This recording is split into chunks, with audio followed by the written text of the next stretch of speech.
Reading 86 from the Psychological Commentaries on the Teaching of Gurdjieff and Ouspensky by Dr. Maurice Nicoll, Volume 2. Quarmid Uglé, July 28, 1945. A note on internal considering. It is always useful to observe what forms our internal considering takes. Internal considering is one of the things that the work teaches us that we must observe in ourselves. If you practice self-observation in the work, meaning you must observe what the work teaches you to observe, and as it were, classify your observations. It is no good simply trying to observe yourself without any rhyme or reason. I will ask each one of you here, now, this question. Have you observed your typical forms of internal considering? Did you think that someone ought to have answered your letter earlier or said good morning to you? In other words, did you think that someone ought to have treated you differently? This form of internal considering is called making accounts, feeling that you are owed something by others, feeling that you are not properly treated in general, and that your peculiar excellence and value are not appreciated.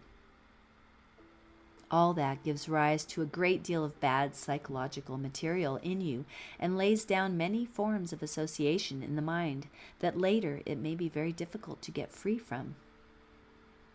Moreover, such forms of internal considering always lead to negative states.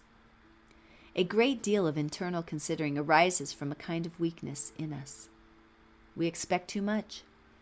In the work phrase, we make too many requirements in life. A person who makes very many requirements is always difficult.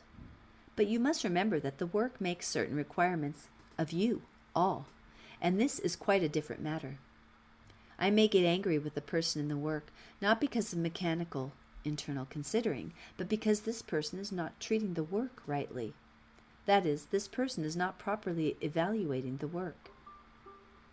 When you are brought face to face with yourself in connection with evaluation of the work, you cannot behave entirely mechanically towards it. And if you do behave mechanically, you will find that you will suffer as a consequence. For example, if someone tells me an obvious lie, if I am angry, whether I express it or not, I am not acting from mechanical internal considering or personal feeling. It is my feeling for the work itself that makes me angry with the person who lies to me. The work says that you must never lie to your teacher. If he asks you, say exactly what happened. You may be very rarely asked such a question, but if you are, you must remember and understand not to lie, because a man who lies in this highest sense in the work lies to the work itself. Then the work cannot help him. This feature, lying, which may be the person's chief feature, will run through everything he or she does, because there is not a single thing that we do that is not connected closely or remotely with our chief feature. At the same time, a person may lie at some critical moment from one center or from one eye, and later on feel shame because some other and better class eye checks him. This is at once a sign that such persons can grow, that their being can change. Now, just as the physical body cannot grow rightly unless it is properly proportioned and rightly connected, so the psychological body which we are trying to form, this second body as it is called, cannot grow rightly unless it is properly formed and properly proportioned and rightly connected. You can all see for yourselves that lying makes wrong psychological connections, and that if you are a persistent liar and always justify yourself, you are building up a psychological body that is twisted and distorted, and so no good at death, when life influences cease. Now, if a person internally considers all day long, secretly or openly, and is full of accounts against other people, two things at least will happen. One is that a great deal of force will be lost in this continual internal considering that leads to so many negative trains of thought and feeling. The The second thing is that the psychological body will be all wrong. It will be deformed, in fact.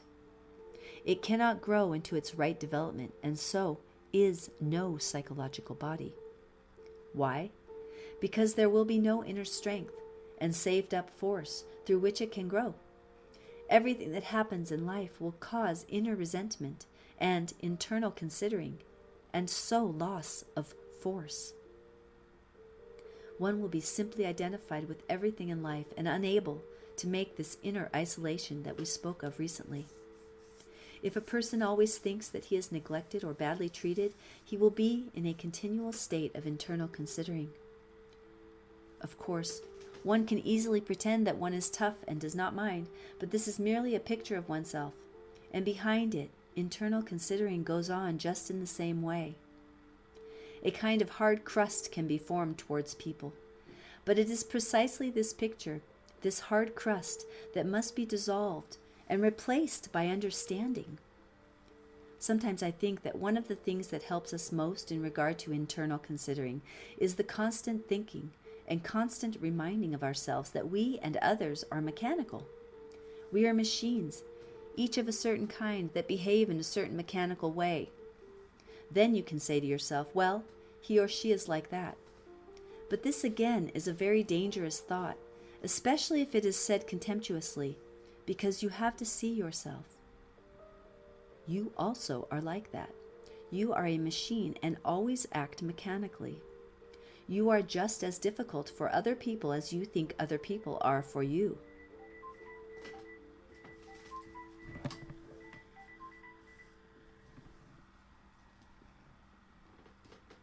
Everyone has a different kind of rudeness, but you must remember that you also have your own form of rudeness, open or concealed.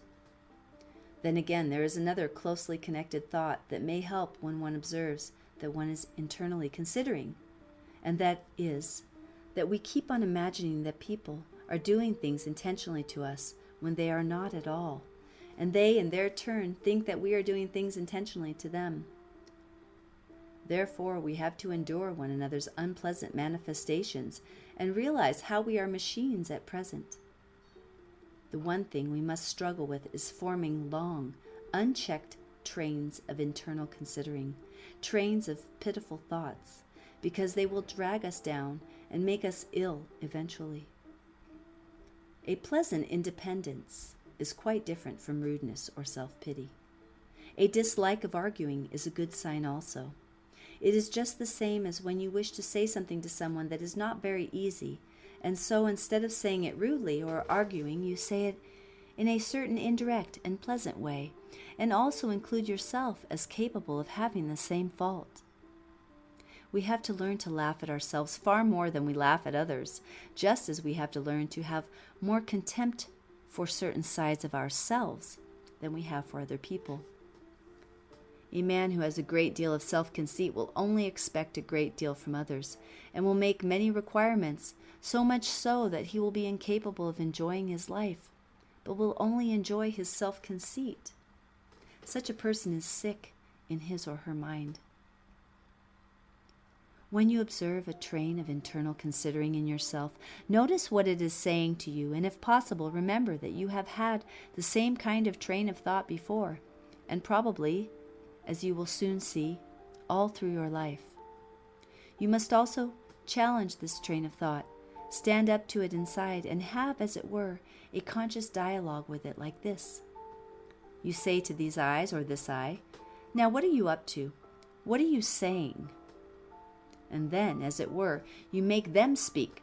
Such dialogues are very useful because you will practically always see the absurdity of these mechanical streams of internal considering that you are allowing these eyes to form in you unmolested.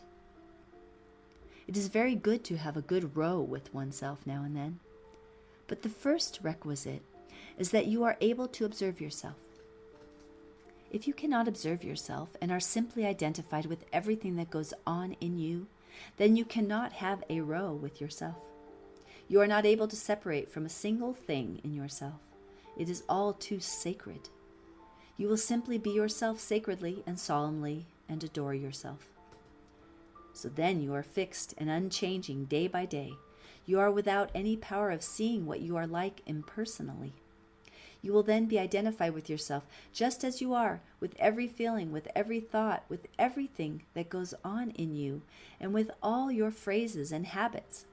You will give full acknowledgement to all these mechanical things and not see for a moment that it is exactly these things that you must observe and begin to separate from by not going with them, by not consenting to them, and as I said above, by challenging them.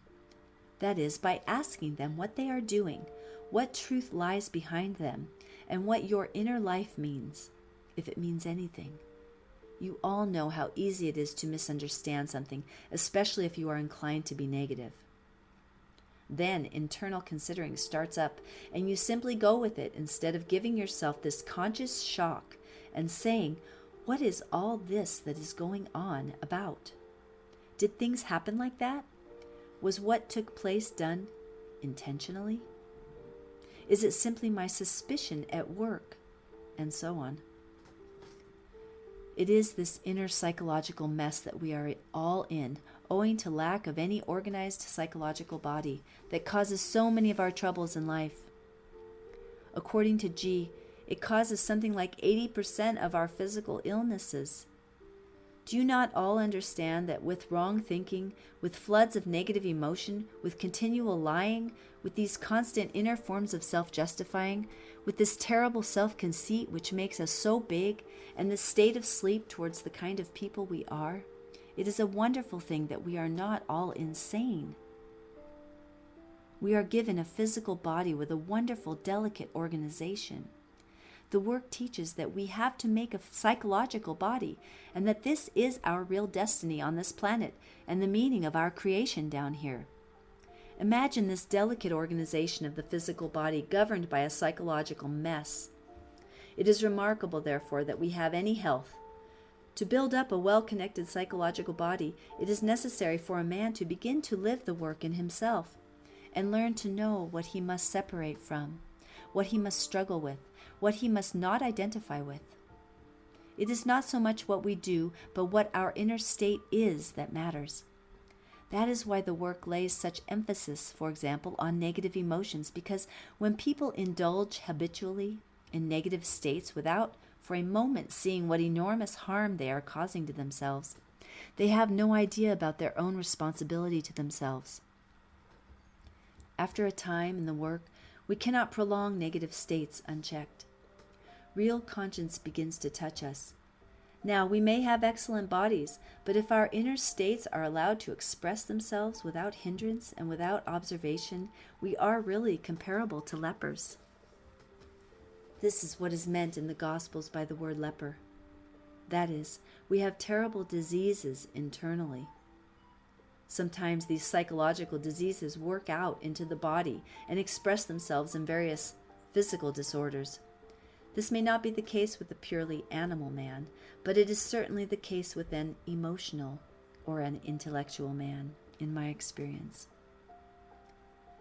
Now, all negative states in which we will include internal considering, because internal considering always makes us negative, do us harm. The greatest harm that they do us is that they cut us off from help, from higher centers. You will remember that these are fully developed in us and are constantly at work, but we cannot hear them owing to the bad state of our reception. The thunderstorms of our negative emotions render reception impossible. Yes, but have you seen any of your negative states? Are you aware of them? It is extraordinary to watch a person who is habitually negative and notice how he has no observation of himself, no consciousness of himself. As you have often heard, you cannot begin to work upon anything in yourself if you cannot first begin to observe it, and all negative states eat you and take your force. But since there is something in us that wishes to help us, it may be a good thing to study how to get in touch with it. Now, negative emotions will always prevent this, always form a dark cover over us. Negative states simply make us empty of all meaning except those unpleasant meanings with which the negative part of emotional center can continually feed us, and which sometimes lead down to those inexhaustible and horrible forms of meaning derived from suspicion, which is so close to insanity. But we try to reach more difficult meanings, not such easy meanings. After a time when you can be alone with yourself, and at the same time alone with this work and its meanings, you begin to realize that you have no right to be negative and that you have no excuse for it. You see, you have got to find some way out. You may not be able to prevent negative states from starting, but you may be able to stop them. This is one meaning of what is called work on oneself. You become responsible. It is a very good thing to have some private responsible idea of what this work is about, and that begins when one begins to apply it to oneself and to the state one is in at any moment. This can be called living more consciously. It can also be called walking instead of lying down flat. G once said, "In this work we have good leather to sell for people who wish to walk, but people must make their shoes out of this leather for themselves." Now we can do a thing from the wrong eye and do the same thing from the right eye. To walk, to live more consciously, it is necessary to understand this. Anything done from internal considering or negative states is useless. It does not belong to what we seek to form in ourselves, in making this second body.